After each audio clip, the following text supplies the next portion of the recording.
estar con todos ustedes esta noche y particularmente orgullosos de tener la grata presencia de nuestro invitado especial, a quien ustedes obviamente conocen. Yo estaba pensando de qué manera presentarlo y de un modo muy sintético, muy simple, se me ocurrieron tres aspectos que de alguna manera definen su trayectoria, su vida, su personalidad.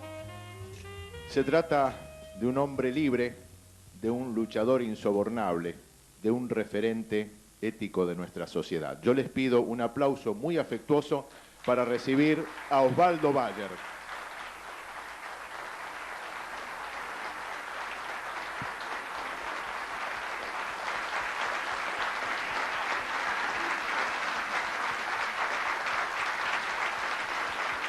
Muy buenas noches.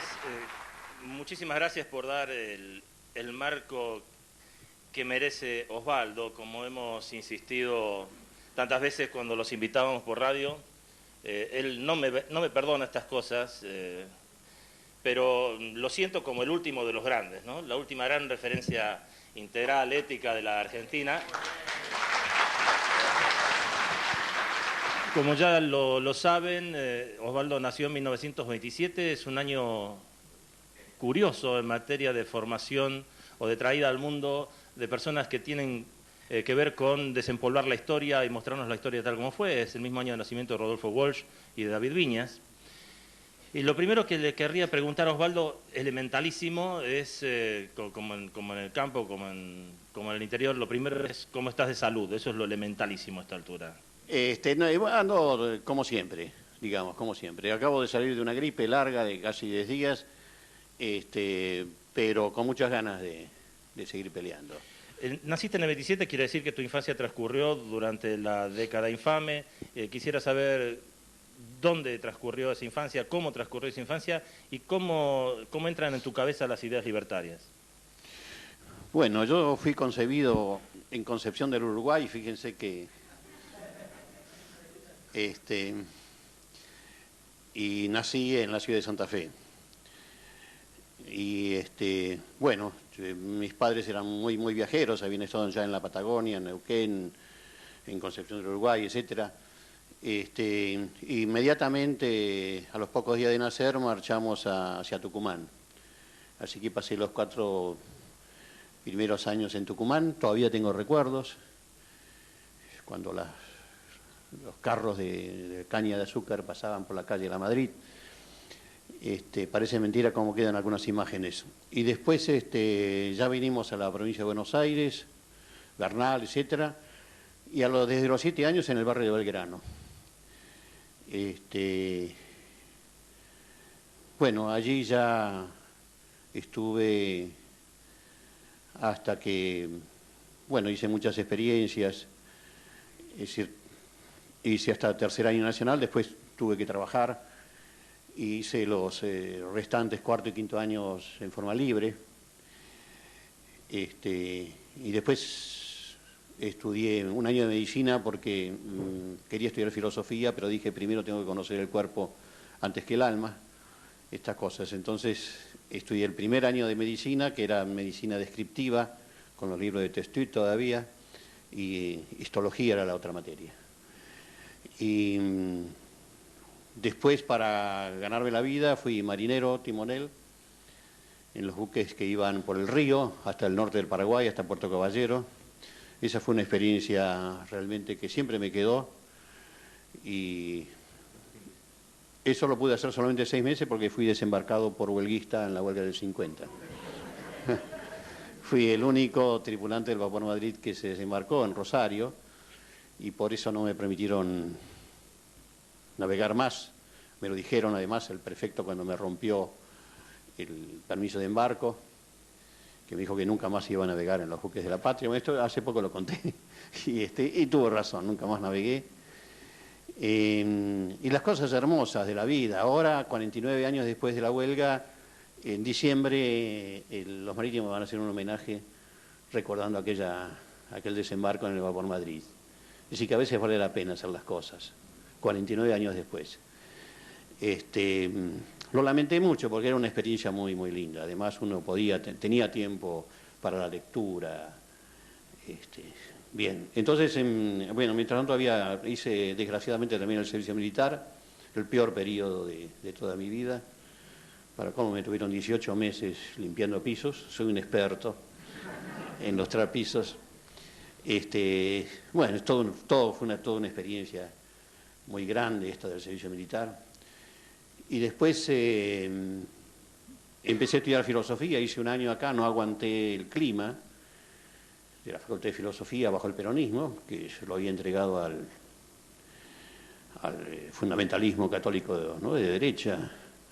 Estaba el CEU, el Centro de Estudiantes Universitarios, entonces decidí irme a estudiar a Alemania, y en Alemania me decidí por historia, estudié historia en la Universidad de Hamburgo, y fue realmente también una experiencia muy, muy notable, esto de la experiencia de la Alemania de posguerra, del posnazismo, de toda esa juventud estudiantil que quería saber qué es lo que había pasado, de las búsquedas.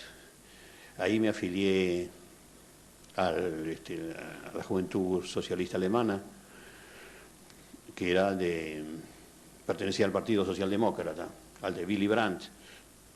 Willy Brandt venía a veces de Berlín a darnos clase. Lo conocí bastante, con cosas muy positivas y muy pocas cosas negativas en Willy Brandt. Las cosas negativas vinieron después del movimiento del 68.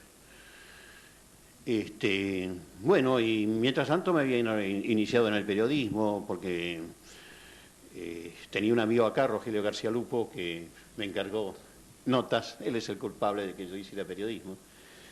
Bueno, y ahí me empezó a gustar, me publicaban las notas desde Alemania, y cuando, bueno, volví, porque yo quería vivir en este país. Cuando volví ya estaba casado y con 2 hijos. Después tuve 2 más. Hice periodismo acá en el diario Noticias Gráficas, con una redacción realmente muy, muy interesante, con los viejas glorias del periodismo y de la literatura. Todo un clima especial, creo que era ya la última de las redacciones con esas glorias. Era un poco de la redacción que había quedado de Crítica también. Crítica había sido cerrada por el peronismo, después nuevamente vuelta a salir, pero ya no era la de antes.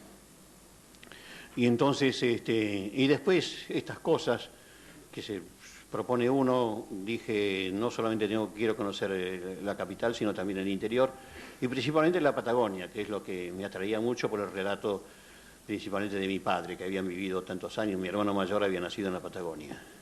Siempre la Patagonia era como el país deseado a conocer.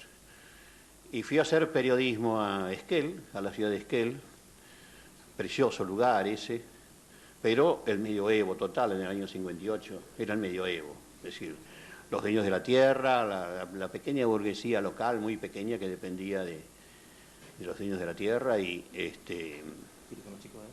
fui con toda la familia, sí.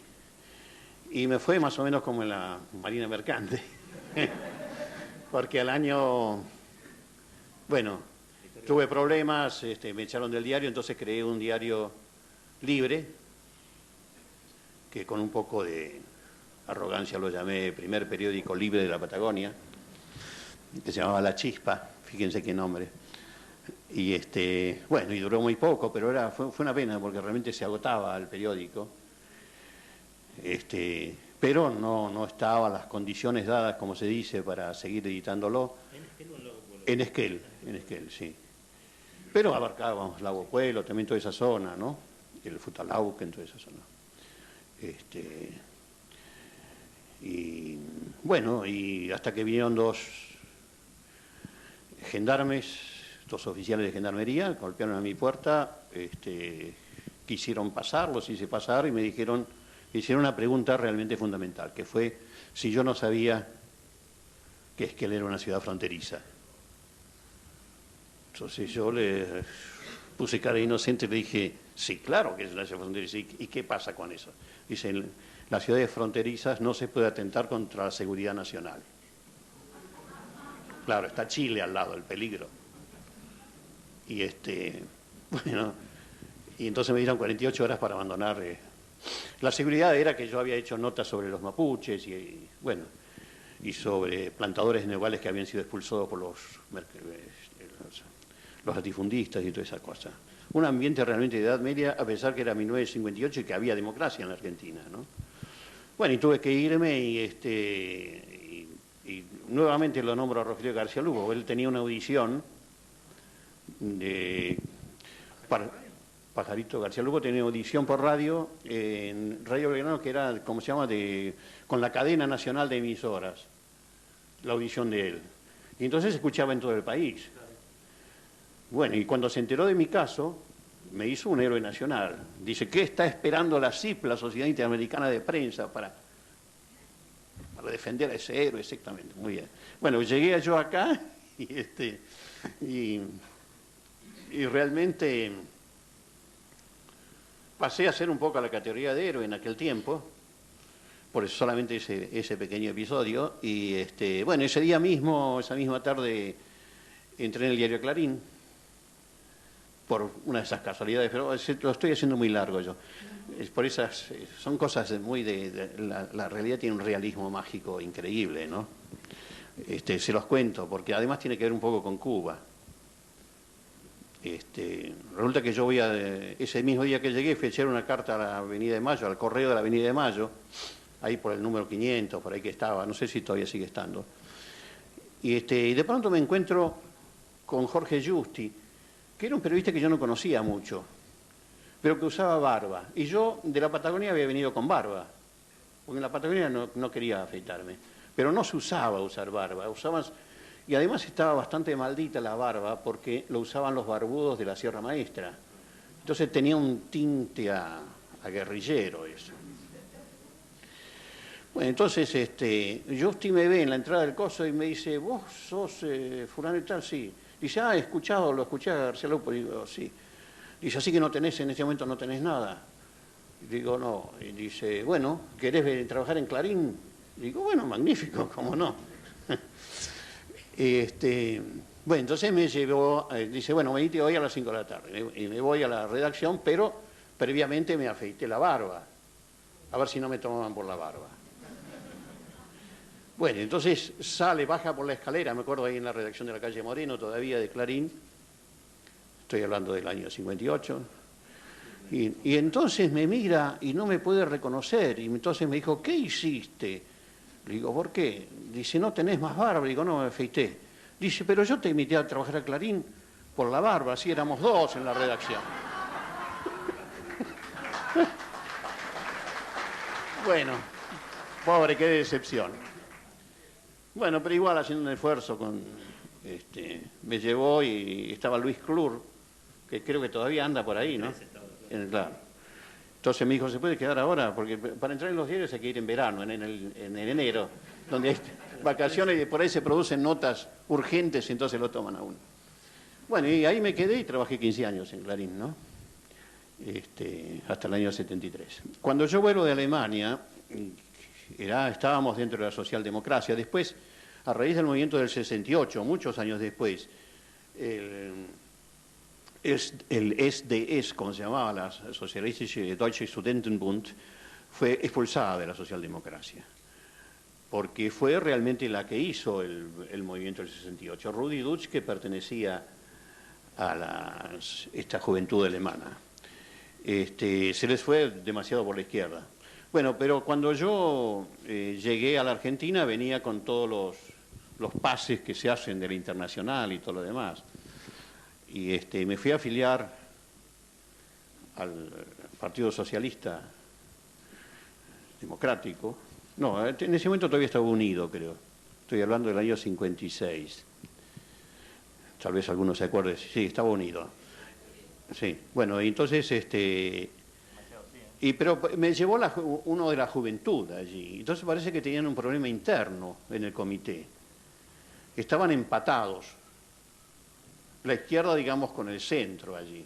Entonces llegué yo, llevado por uno de la juventud, y con mi presencia desempataba. Entonces yo me acuerdo que un viejo se reunió al tribunal a ver si me aceptaban. Es una cosa de locos. Aceptaban y dijeron, dice, porque nosotros acá, dice, estuvimos luchando contra dictadura peronista, todos estos años, dice, acá nos reuníamos con la luz apagada en el comité. Dice, yo quisiera preguntarle al señor Reyes qué estuvo haciendo él en Europa mientras nosotros luchábamos acá. Bueno, fue una cosa tan desagradable, al final no me aceptaron, y entonces dije nunca más al Partido Socialista Argentino. Bueno, y nunca más.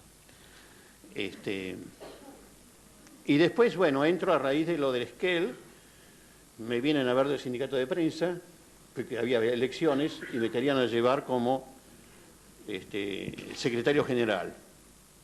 Y digo, no, yo no tengo ninguna experiencia como gremialista, hay que empezar como subdelegado, después delegado de redacción, si yo no conozco las leyes. Y bueno, no importa, dice, porque está venido Mateu, que va a pasar a la federación y él va a obrar y te va a aconsejar. Y que se digo, no, pero yo no puedo ser.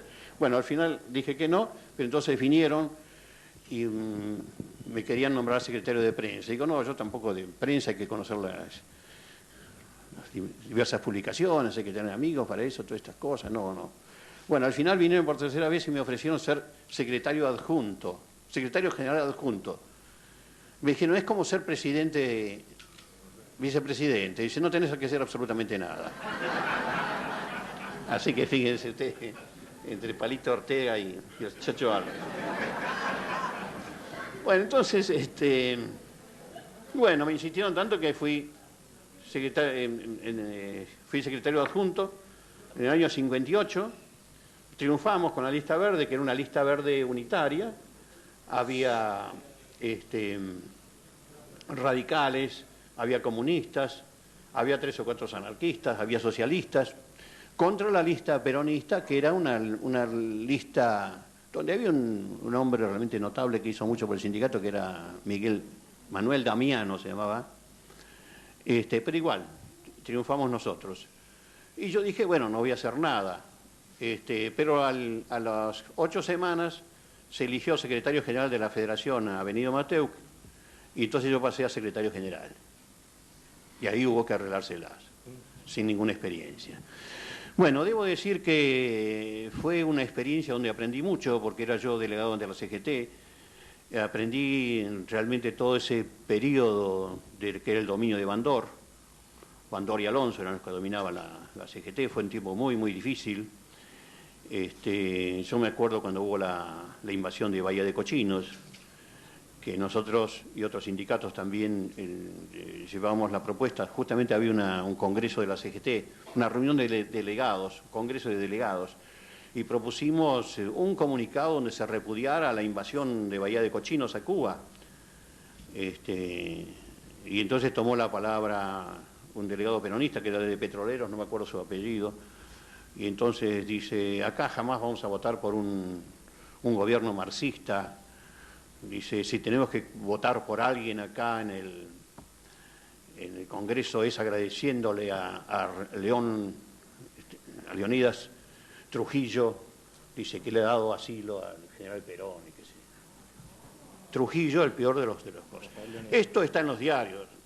Les estoy hablando, si ustedes buscan los diarios del año 61 fue Bahía de Cochinos, si no mal no recuerdo. En abril, bueno, ahí van a ver la reunión de la CGT y esta resolución de que no se acepta la solidaridad con Cuba. Que era el inicio recién de la Revolución Cubana, ¿no? Bueno, debo decir que, bueno, fueron 4 años muy, muy difíciles, donde también sufrí cárcel, 62 días en la cárcel de mujeres. Pero es larga la anécdota para contar por qué yo llegué a la cárcel de mujeres. No sospechen nada de mí. Pero... Bueno, sí, una vez me invitan a la localidad bonaerense de Coronel Rauch, nunca la voy a olvidar. Y entonces el tema era libre en la biblioteca pública. Entonces yo elegí hablar sobre el Coronel Rauch, que había sido el genocidio de los ranqueles, ¿no? Con una ferocidad. Bueno, y recordé los comunicados, hay que leer los comunicados de este general, el año 1826. que hay comunicados, por ejemplo, dice, hoy ahorramos balas, degollamos a 26 ranqueles. Pero después, como habla del salvaje y todo lo demás. Y, por ejemplo, era un clarividente este coronel prusiano, porque hay que realmente conocer las cosas. Año 1826, Bakunin tenía 18 años recién. Y él dice, los ranqueles no tienen salvación, no tienen sentido de la propiedad. Y bueno, si no tienen sentido de la propiedad, ¿qué se puede esperar de ellos? Pero más, agrega, dice, son anarquistas. Año 1826. Y bueno, y cuento que el coronel Rauch, un indio ranquel, lo espera en una hondonada, porque siempre se adelantaba con la espada así, como solían hacer en los dibujos de la historia en cuadros, y 200 metros adelante para decirle a los soldados que se movieran. Y en una hondonada lo espera el indio Arbolito, le volea el caballo, y este salvaje, verdaderamente le corta la cabeza. ¡Qué bárbaro! Le corta la cabeza y no tiene tiempo de ponerlo en la lanza. Y bueno, y la ciudad de Buenos Aires fue un duelo total. Le cuentan los diarios de la época que fue las exequias de más lujo que hubo. El pueblo se volcó a la calle para agradecerle a ese coronel prusiano lo que había hecho en beneficio, es decir, al terminar con el salvaje bonaerense. Bueno, termino con esto, pero digo, antes de irme quisiera proponer una cosa que la tendrían que resolver ustedes democráticamente, es decir, el pueblo llamar a una elección y cambiar el nombre de Coronel Rauch a la ciudad por el de Arbolito. Hubo 3 o 4 aplausos, la gente se retiró rápidamente.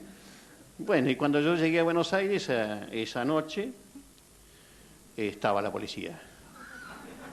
Porque claro, como digo, le decía a Enrique, y él lo sabe muy bien, en esta vida hay que estar bien informado antes de decir cosas. El bisnieto del coronel Rauch era el general Rauch, ministro del Interior en ese momento. Hay que tener mala suerte, porque... Y el subsecretario del Interior era Marianito Grondona, un demócrata total. Era la dictadura, ¿se acuerdan de los azules y colorados en tiempos de Guido, no? Bueno, entonces me tiraron ahí en el segundo piso, que era la policía política, en el segundo piso del Departamento Central de Policía, y ahí estuve 48 horas, hacía frío, y ahí había un montón de otros fantasmas ahí presos, tirados en el suelo, que nos mirábamos raros. Hasta que entró un oficial, una madrugada como a las 6:30 de la mañana, y gritó, Osvaldo Bauer. Entonces yo me paro y dice, usted va destinado a la cárcel de mujeres. Y cualquier cosa menos eso, imagínense. Dentro de todo, uno es la virilidad con ella, bueno, no sé. Entonces me subió la sangre a la cabeza y dije, ¿y por qué voy a ir a la cárcel de mujeres? Imagínense cómo me vieron los otros que estaban tirados en el suelo, ¿no? Dije, ¿por qué tengo que ir a una cárcel de mujeres? Y me dice el tipo que no sabía, el oficial, dice, porque no merece ir a una cárcel de hombres. Más las miradas estos, lo que habrán pensado. Bueno, y no era así, es decir, era que había tantos presos, creo que fue uno de los periodos donde hubo más presos políticos, algunos de ustedes también, porque somos todos inocentes, acá algunos de ustedes habrán estado, era que las cárceles de hombres estaban totalmente llenas y desalojaron, ya habían desalojado a las mujeres de ahí de la calle de Riobamba, esa cárcel que era colonial, del tiempo de la colonia. No, el Buen Pastor, entonces la habían trasladado al Buen Pastor, que era en la calle Humberto Primo. Y ahí realmente estuvimos nosotros, yo estuve 62 días, y eran realmente jaula de leones, es decir, pobres mujeres como tienen que haber padecido, ahí en casi pleno centro, atrás de lo que hoy es la Universidad de El Salvador, ¿no? El socialismo libertario es un socialismo, busca un socialismo, es la única salida que tiene el mundo, ¿no? Este solidarismo que es el socialismo, no hay otra forma de salir, es decir, ser solidario quiere decir regular las riquezas y no desregular, como decía el charlatán de Cavallo y de tantos economistas de la globalización. Y creo que la rebeldía tiene que ser un factor fundamental para cambiar la sociedad. Mi primera investigación histórica fue el affair del Palomar, de la venta de tierra, la corrupción de la década infame. Y después ya fue lo de Severino Di Giovanni, y después otra fue los anarquistas expropiadores, un aspecto que había sido registrado solamente por las páginas policiales, pero que era realmente historia auténtica en nuestra sociedad.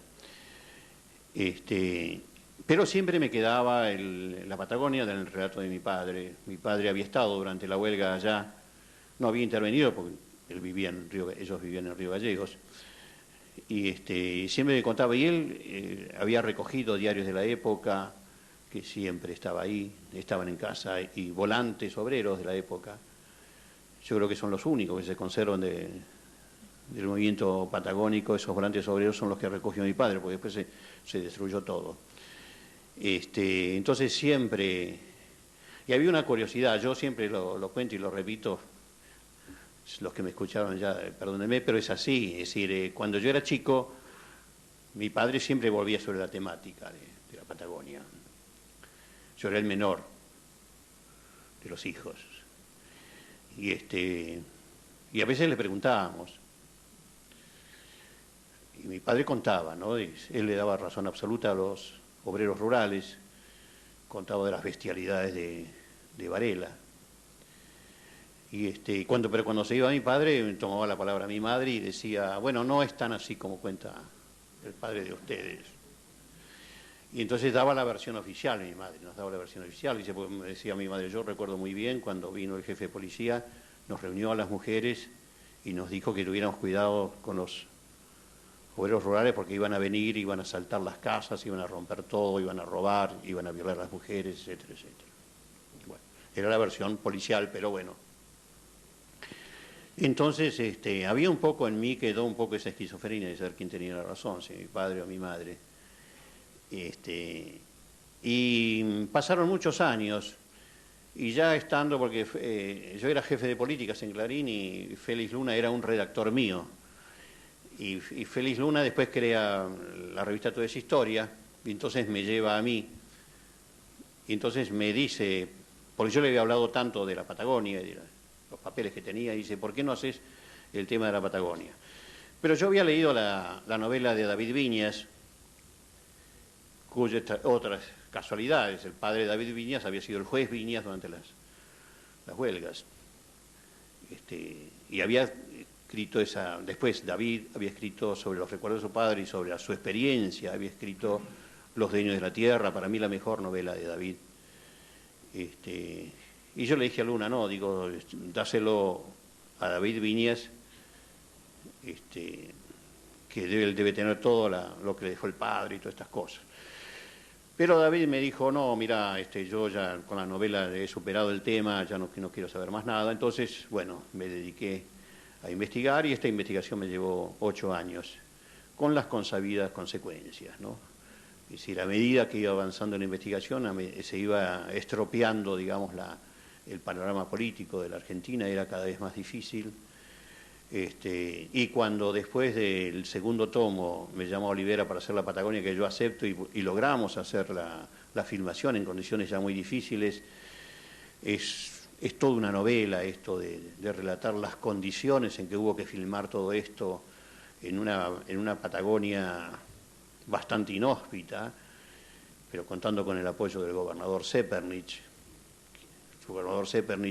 que había sido elegido en el 73 como gobernador de Santa Cruz y que había sido hijo de un huelguista y que nos apoyó realmente mucho. Y y después se pudo dar la película autorizada por el propio Perón, porque estaba absolutamente prohibida y no podía salirse. Digamos, ya lo he repetido mucho esta cosa porque hablaba de cómo se manejaba el país en el año 74, parece increíble, que fue necesaria la orden de Perón para poder darse una película, ¿no? Y 14 días después moría Perón, y ya la situación se hizo insostenible, se fue prohibida la película, los libros fueron retirados de las librerías, y después tuve que yo salí en la lista de las 3A y tuve que abandonar el país. Pero para responderle, nació así.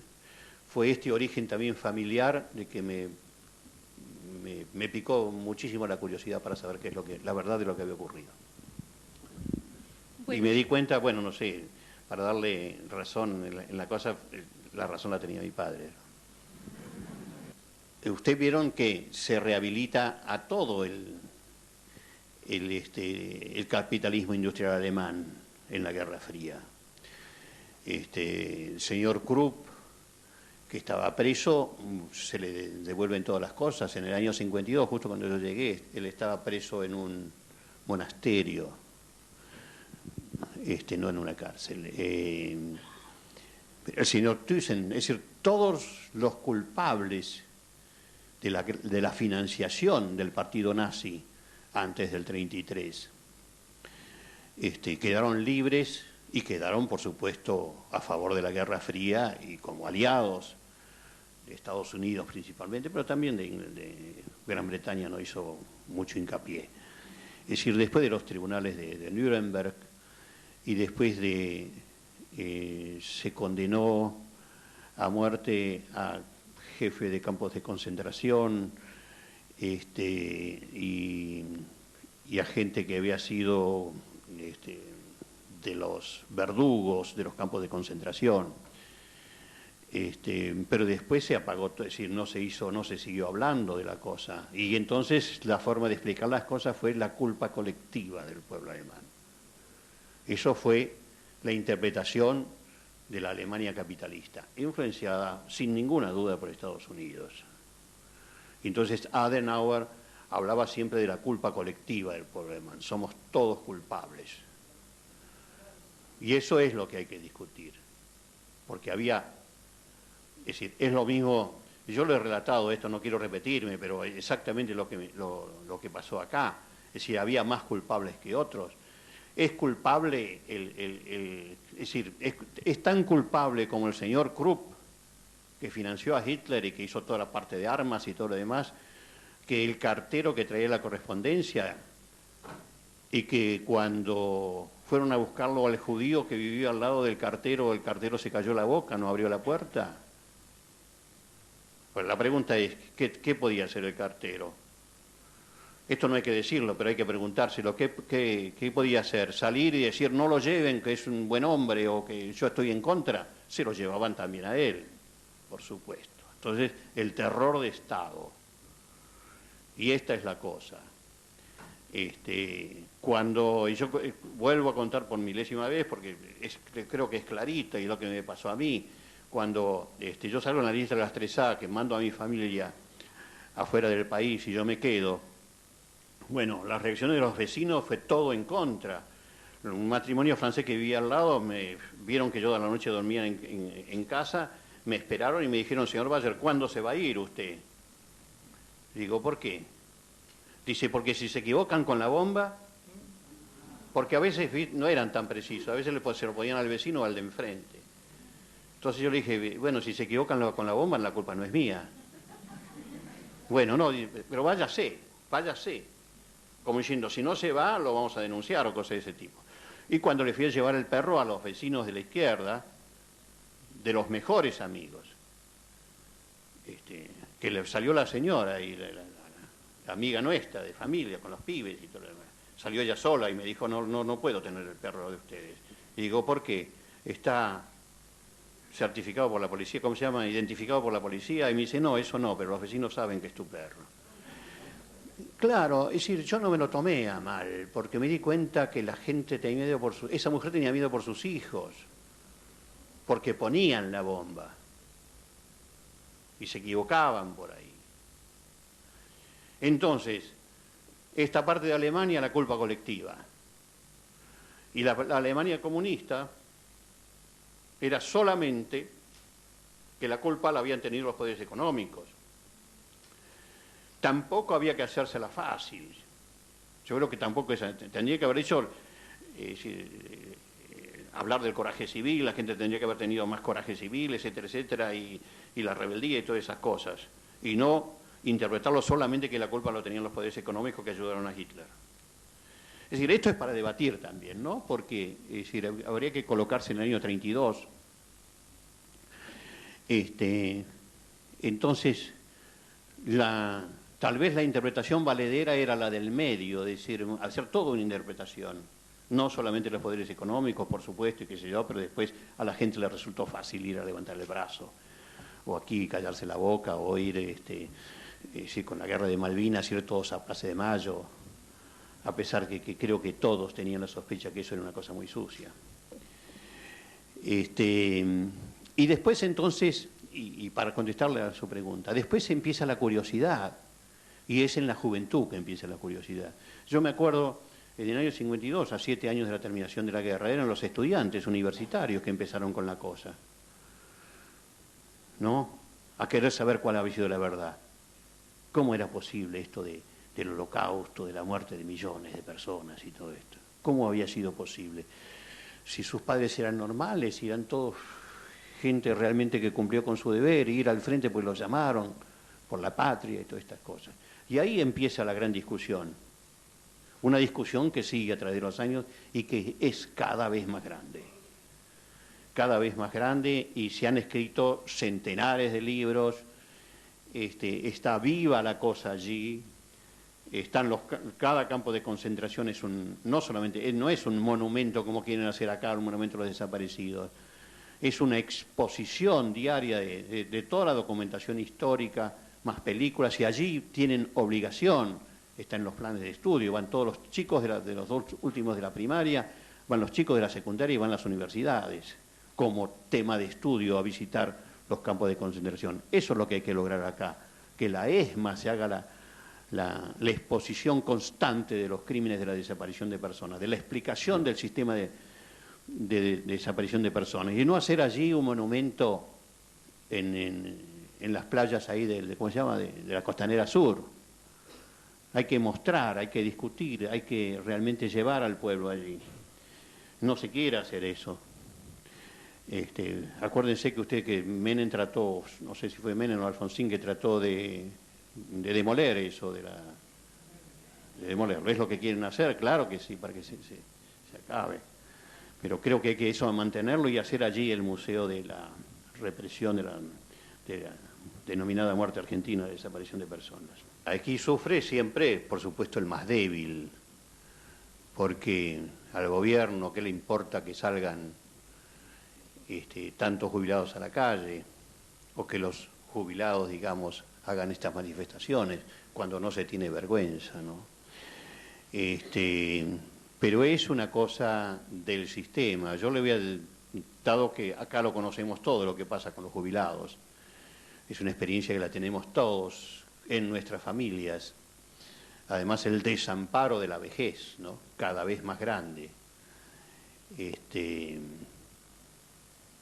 que antes realmente era el ser más respetado, principalmente con respecto a la salud y a otras cosas. Hay que ver lo que son los hospitales, ustedes lo sabrán.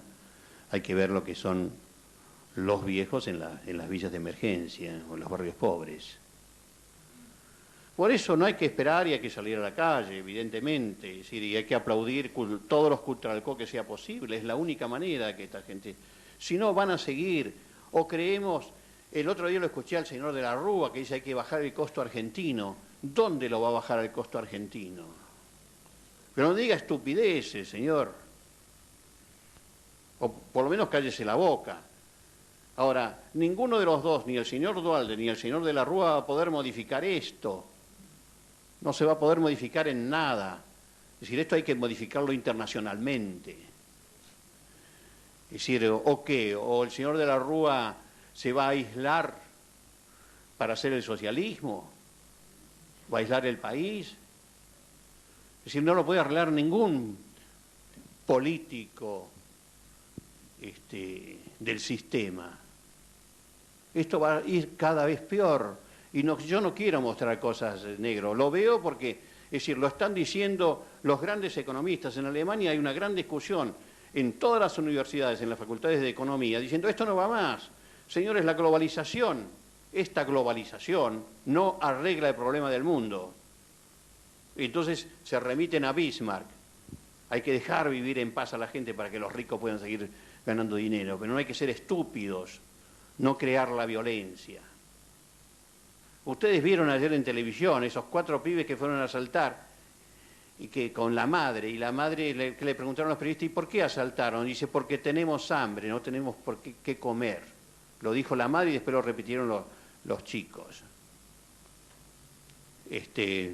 Puede ser que no sea verdad, pero debe ser la verdad. Es decir, quien recorre las villas de emergencia y todo lo demás ve la violencia a diario, la violencia, es decir, no menciona el barrio porque la gente se enoja, pero los maestros de ahí me dijeron, todos nuestros alumnos que son adolescentes son chorros. ¿Y qué otra posibilidad tienen? ¿Qué otra salida les da la sociedad? Más que la manzanera, eso es a lo que más pueden aspirar toda esa gente. Entonces, y los jubilados, realmente lo que hacen ustedes, yo siempre los he admirado y realmente son un ejemplo para la sociedad, un gran ejemplo para la sociedad. Lástima que no lo sigan los otros jubilados. Tendrían que ser miles y miles ya. Tal vez ni siquiera tienen para pagarse los medios de locomoción, pero de alguna manera tendrían que ser muchos más que ustedes. La vida es bella, la vi en Alemania. La sala del cine donde yo fui estaba llena, hasta la última butaca. Y por primera vez me pasó a mí una cosa.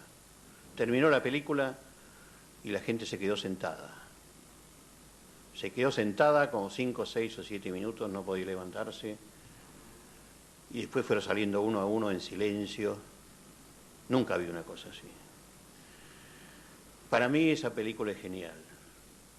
No es una burla, es de una ironía increíblemente amarga y como pocas puede llevar a la realidad del dolor y la bestialidad que fue eso.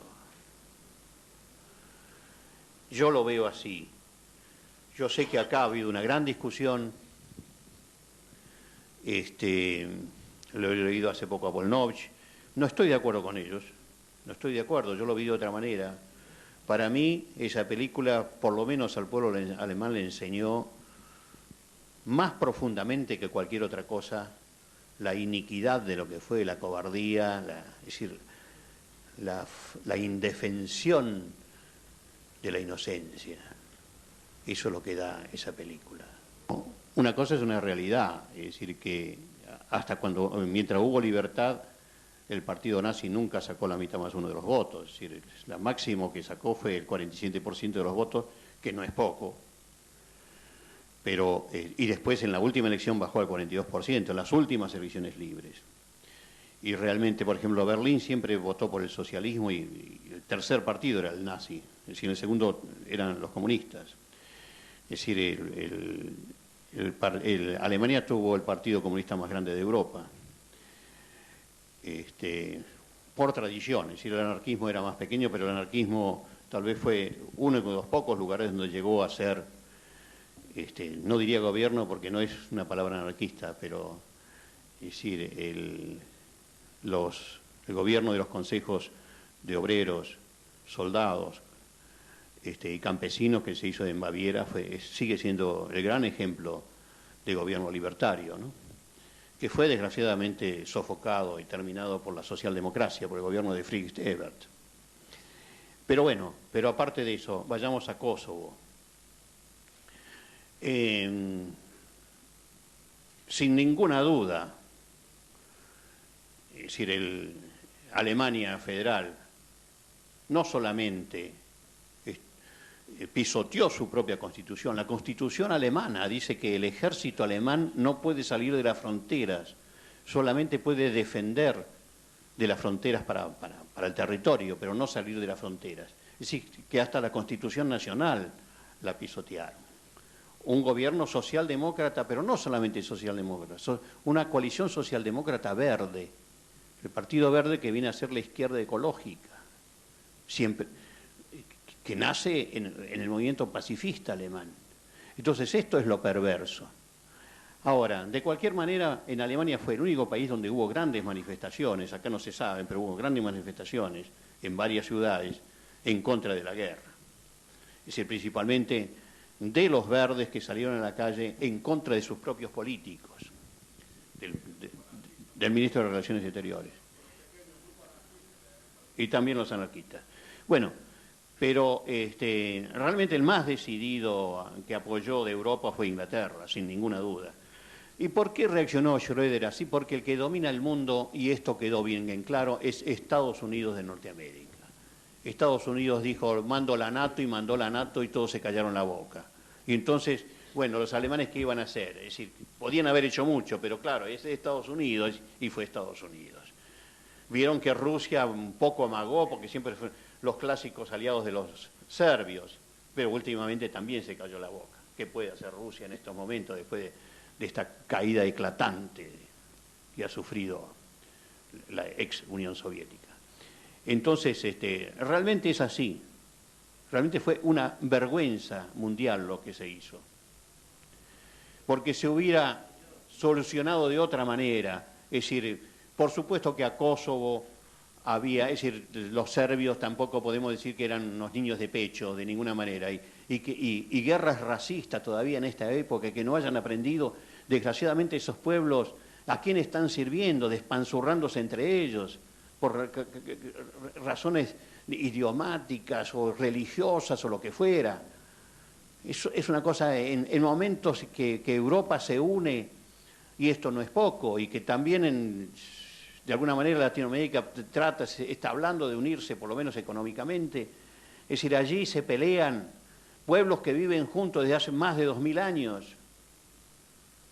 Entonces había realmente que mandar una misión de paz. En eso estoy absolutamente de acuerdo. Pero no directamente los misiles, señores, y destruir todo lo que hicieron los pueblos con tanto trabajo, los puentes, las fábricas, todo eso. Realmente es como ser humano para avergonzarse. La caída del muro ha sido una gran decepción para parte del pueblo de la Alemania Oriental, sin ninguna duda.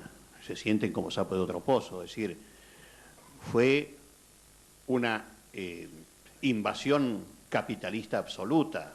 Es decir, no vamos a negar que el muro era una cosa irracional. Como yo lo dije en unas declaraciones, es lo mismo que imaginarse acá la ciudad de Buenos Aires dividido por el muro en la calle, a lo largo de la calle Rivadavia. Eso no lo vamos a discutir. Y no vamos a discutir la falta de libertad que había en la denominada República Democrática Alemana. Pero eso, si de cambiarle la libertad por la desocupación, por ejemplo, eso de haberle sacado muchas leyes que durante 40 años rigieron allí, y muchas leyes interesantes, eso de todas las fábricas que eran estatales, privatizarlas y permitir que en esa fábrica donde trabajaban 20.000 personas se redujera a 2.000, ¿no?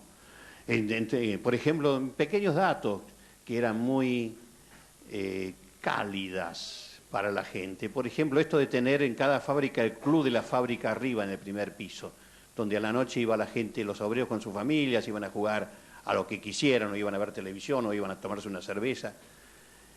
Pero era un poco como el lugar de encuentro. Ahora se acabó todo eso, señores. Todo tiene que servir a la producción y a la ganancia de las cosas. Es decir, lo ideal hubiera sido llevarles la libertad, pero dejarles todas las ventajas que habían logrado. Eso hubiera sido la solución. Y eso era lo que pidieron realmente los revolucionarios, aquella juventud de la Iglesia evangélica que se levantó en Leipzig, porque querían libertad, pero con el socialismo.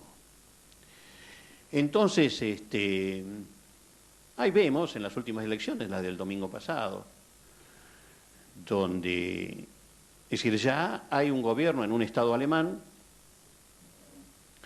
que es el de la Sajonia, que es la coalición del Partido Socialdemócrata con el Partido Neocomunista. Esto era impensable cuando cayó el muro. Y en Brandenburg acaba de caer el gobierno socialdemócrata, que no tiene ya la mayoría, y la única forma de volver al poder es haciendo la coalición con el Partido Neocomunista. Y el Estado de Brandenburg es tal vez el más grande de la Alemania Oriental, salvo que lo hagan con los conservadores, con los demócratas cristianos. El Partido Neocomunista en Brandenburg, como yo decía, ha subido casi un 5%, que por supuesto hay que tomarlo casi como un voto castigo, ¿no? Como diciendo, ustedes nos engañaron, ahora les votamos a los neocomunistas, pero de cualquier manera es reflejo fiel de la bronca de la gente. Y las últimas novedades ha sido que por esto de Kosovo, el Partido Verde ha perdido casi todos sus votos en la Alemania Occidental. Es decir, del 7% ha bajado al 2% y en Brandenburg ni siquiera entraron. Es decir, lo que trae a veces la traición a sus planes, a sus ideales. A Eve la conozco de los tiempos de la dictadura, cuando ella llegó a Berlín, yo me acuerdo de los discursos que daba en toda Alemania, sabiendo que iba a volver acá y lo que lo podía esperar. Siempre iban acompañadas con otras madres, con otra madre, siempre van en pareja, ¿no? Como principio han tomado siempre eso, para ayudarse mutuamente. Bueno, entonces yo soy testigo de todo lo que hizo ella en Europa, o que hicieron ellas en Europa, y yo le tengo un inmenso respeto a Eve Bonafini. Sí, que se podrá equivocar. Yo digo siempre, lo he aprendido a través de que las madres se equivocan siempre, pero la historia les da la razón. Yo me acuerdo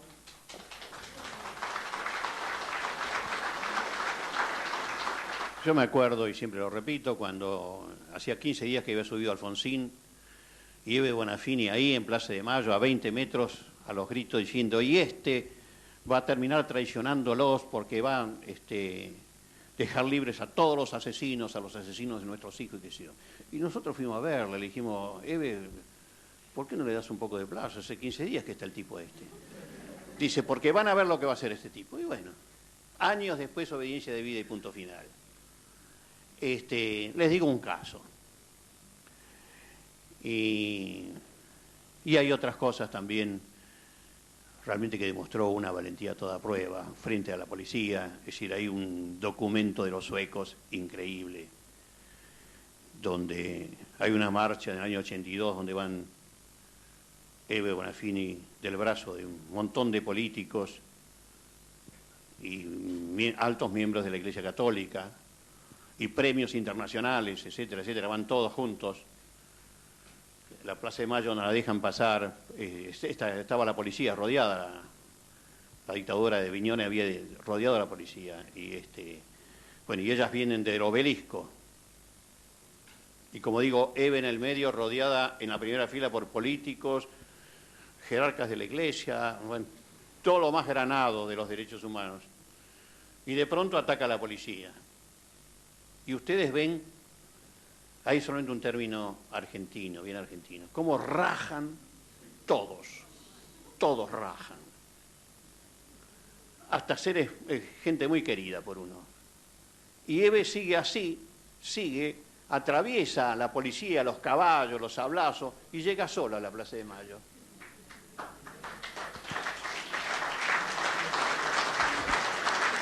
Eso también vale. Porque yo pienso, yo no sé lo que hubiera hecho en ese momento si hubiera en primera fila al lado de Eve Bonafini. Es decir, yo no estoy jugando a los demás, pero sí me admira el coraje civil de esa mujer. Y podría contar muchísimas anécdotas en ese sentido. Por eso yo le tengo un profundo respeto y ahora vamos a aceptar esto es un sueño de ellas. Realmente ahora no solamente han creado el café literario, con los seminarios los sábados a la mañana, sino también, es decir, la librería, y ahora van a crear la Universidad de las Madres, pero con una gran seriedad académica, con profesores extranjeros que van a venir expresamente. ¿Quién se va a negar de los profesores extranjeros a venir a enseñar a la Casa de las Madres. Entonces vamos a hacer, es decir, nosotros vamos a ayudar en lo que podemos, pero vamos a hacer realmente una institución tal vez la que va a dejar más la semilla de las madres. Es decir, que siempre están con esas ideas. Y bueno, fue una idea en sí de Eve de Bonafini. Cuando un sistema, en un mundo que se ha vuelto muy, muy chico por las comunicaciones, no contempla todo, para el tercer mundo es apocalíptico lo que se nos viene. Porque pensemos un poco en la Argentina, no salgamos de acá. La desocupación es cada vez más grande. Yo vivo allí en mi barrio de Belgrano. Ahí en Monroy y Cabildo, si tomamos por Monroy, 5 negocios acaban de cerrar, 5 pequeños negocios y uno grande. La tienda Mil Saldos, que en la década del 30, cuando yo era chico, se fundó ahí, me acuerdo muy bien cuando vinieron para empezar por ahí. Bueno, los barrios, la situación de las villas de emergencia, la desocupación, si hay violencia el capital no va a venir. ¿Y cómo piensan arreglar esto? Entonces yo estuve como 30 años viviendo en Congreso y Cabildo. Ah, éramos vecinos. Éramos vecinos y por ahí habremos jugado algún picado, ¿no? Por ahí. Sí, pero a mí no me aceptaban en el fútbol los muchachos. Bueno. Ahí el jefe de la bandita era Eduardo Ricani, que fue un famoso jugador de fútbol. Eduardo Ricani, que fue jugador de Platense y de Huracán, y ese a mí nunca me aceptó. No se lo voy a perdonar jamás. Y yo, fíjense qué recurso intelectual, para que me tomaran en el picado, cuando descansaban, yo me aprendí de memoria todos los equipos. Y entonces le decía, ¿saben cómo forma Boca? ¿Saben cómo? Y le recitaba, ¿no? Independiente, River, todos. Me acuerdo todavía, si quieren se los recito. Y entonces Eduardo Ricani me miraba con enorme desprecio, y los demás pibes también lo miraban a Eduardo Ricani y miraban con enorme desprecio. Y una vez que me eligieron, me metieron un gol a los 30 segundos, y Eduardo Ricani me corrió. Y yo creo que batí todos los récords corriendo. Y me gritó algo que me hirió mucho, ahí muy cerca de ahí de Congreso. Y me gritó alemán culo de pan. Y nunca se lo voy a perdonar por racista. Bueno. Es el mismo caso del Che Guevara, donde hubo algunos escritores el año pasado que salieron a criticarlo y qué sé yo. ¿Quién puede criticarlo al Che Guevara? Cuando uno siempre estuvo en una oficina escribiendo a máquina o imaginándose cosas. Y él estuvo, sí, en la lucha dando su vida. Entonces, hay que tener cierta decencia y cierta honestidad. Es decir, yo, le vuelvo a repetir, tengo el absoluto respeto por todo rebelde. Por todo rebelde, por supuesto, que busca una salida solidaria para toda la sociedad. Yo estuve, después de aquel viaje, de 36 años después, pude estar nuevamente en Cuba. Y vi muchas cosas que antes no se veían, evidentemente, que son resultado de un montón de cosas, de todo un desarrollo. Por eso no hay que ser demasiado injusto de criticar, porque hay muchas cosas para criticar. Pero la pregunta es, entonces, ¿qué hicimos nosotros los argentinos para luchar, tener la solidaridad latinoamericana con esos países que de alguna manera buscaron otra salida y que tal vez, si se los hubiera dejado tranquilos, hubieran sido salidas con más libertad? Yo desearía, pero esto dicho sin ninguna omnipotencia, que de alguna manera se democratizara, es decir, que se hicieran, por ejemplo, renovación con elecciones, que Fidel se mantuviera como el gran consejero, digamos, o como un hombre que puede con su experiencia aconsejar, pero me gustaría ver también gente joven en esa democracia cubana. Yo siempre tiendo a que más protagonismo se le da a la gente toma más responsabilidad.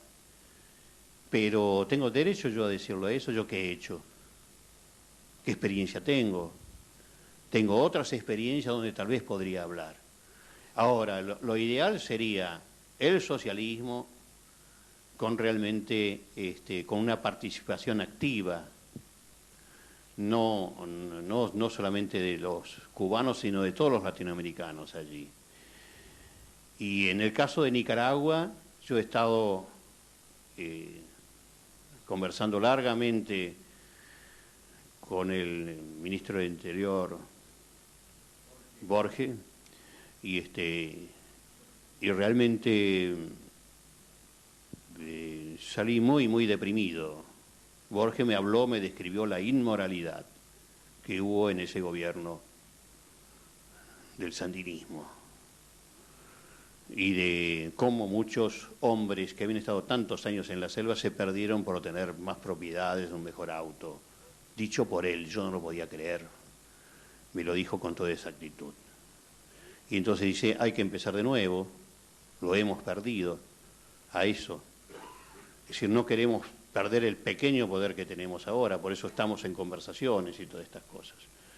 Pero él reconoció realmente que la perdieron ellos a la revolución. No supieron tener esa línea que tuvieron en ese sentido los revolucionarios cubanos. Yo lo único que pido es denunciar siempre a todo ese Estado perverso y principalmente de Estados Unidos, que realmente es perverso, y también acusar al pueblo norteamericano. Que el pueblo norteamericano supo levantarse por el caso de Vietnam, salió a la calle porque ahí se estaban matando a sus hijos. Pero se matan a los hijos de todos los demás países y el pueblo norteamericano se queda tranquilo. Es el sistema. Osvaldo, hace 2 años tuvo un diagnóstico de un médico alemán, que como él dice, los alemanes te la cantan frita. Le dijeron, usted tiene cáncer, usted va a vivir entre 3 meses y 10 años. Hace 2 años. Osvaldo se va a internar a fin de este año en un hospital de la Selva Negra y ha pedido, con la prolijidad alemana, ha pedido que sea la habitación donde murió Chekhov de tuberculosis en ese hospital. Le quería preguntar a Osvaldo, y esta era la pregunta final, ¿qué diálogo va a tener con Chekhov y qué diálogo va a tener con ese lugar? Es una oportunidad que tiene uno, es decir, de casualidad me mandaron a ese sanatorio para hacer el posoperatorio, y justo me mandaron al sanatorio donde había muerto Chekhov. Lo sé porque está ahí en las placas y todo lo demás, y hay una habitación que decía, aquí vivió Anton Chekhov. Es tu preferido, ¿no? Que siempre fue mi autor preferido en teatro, es un sabio impresionante para mí, es el sabio del lenguaje fácil, ¿no? Del lenguaje del pueblo. Bueno, y cómo está, digamos, estaban otros pacientes allí, qué sé yo, bueno, me creo con el derecho de pedir, lo he pedido con tiempo, espero que me la den, a la habitación, pero ¿qué diálogo puedo sostener yo con Chekhov? Yo lo voy a leer a Chekhov, lo voy a releer en toda su sabiduría, y voy a ir al balcón de su habitación para ver el paisaje que veía él, y realmente conmoverme mucho, ¿no? Esa forma tan grande que tenía él de hablar con el pueblo, esta ayuda, él que venía de una familia pobre, esta ayuda a los enfermos pobres, esta dedicación, no solamente a la medicina, sino también al escribir. Ustedes ven en todas sus obras está ese inmenso amor a la gente, en todas sus problemáticas. Así que yo